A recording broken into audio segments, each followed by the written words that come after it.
వరకు ఉన్న ప్రధానమైన 6 బ్రేకింగ్ న్యూస్ ఇప్పుడు చూద్దాం. ఫస్ట్ బ్రేకింగ్, పేదల ఇళ్లు కూల్చకుండా మూసీ సుందరీకరణ చెయ్యొచ్చు అంటున్న కిషన్ రెడ్డి. మొత్తం 20 చోట్ల బీజేపీ నేతలు బస్తీ నిద్రలో పాల్గొన్నారు. పేదల ఇళ్లు కూల్చకుండా కూడా సుందరీకరణ చెయ్యొచ్చు అంటున్నారు కేంద్ర మంత్రి కిషన్ రెడ్డి.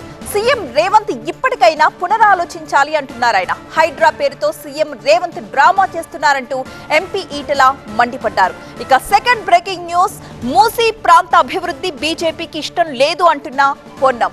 దీనికి సంబంధించి మనం చూస్తున్నాం. మూసీ పునరుజ్జీవ ప్రాజెక్టుకి అడ్డొస్తే ప్రజలే బుల్డోజర్లతో తొక్కుతారు అంటున్నారు మంత్రి పొన్నం. ఇక థర్డ్ బ్రేకింగ్ న్యూస్ కూడా చూద్దాం.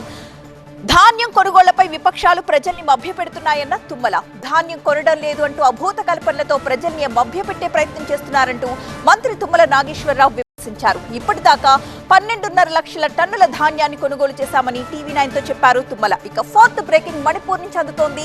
హింసాత్మకమైన మణిపూర్ లో ప్రధాని పర్యటించాలని రాహుల్ విజ్ఞప్తి చేస్తున్నారు. మణిపూర్ మళ్లీ రగులుతోంది.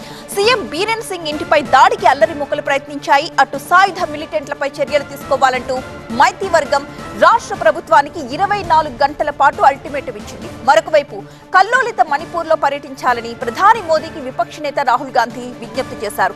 ఇక ఫిఫ్త్ బ్రేకింగ్ న్యూస్, ఇజ్రాయెల్ ప్రధాని నెతన్యాహు ఇంటిపై బాంబుల దాడి. దీనికి సంబంధించి నెతన్యాహు ఇంటి గార్డెన్ లో 2 బాంబులు పడినట్లుగా తెలుస్తోంది. దాడి సమయంలో నెతన్యాహు ఇంట్లో లేకపోవడంతో ప్రాణాపాయం తప్పింది. ఇక 6 బ్రేకింగ్ న్యూస్, పెరూలో బైడెన్ జిన్పింగ్ భేటీ, కలిసి పనిచేద్దామన్న చైనా అధినేత. అగ్రదేశాల అధినేతలు షేక్ హ్యాండ్ ఇచ్చుకున్నారు. అమెరికా చైనా అధ్యక్షులు బైడెన్ జిన్పింగ్ పెరూలో కలుసుకున్నారు.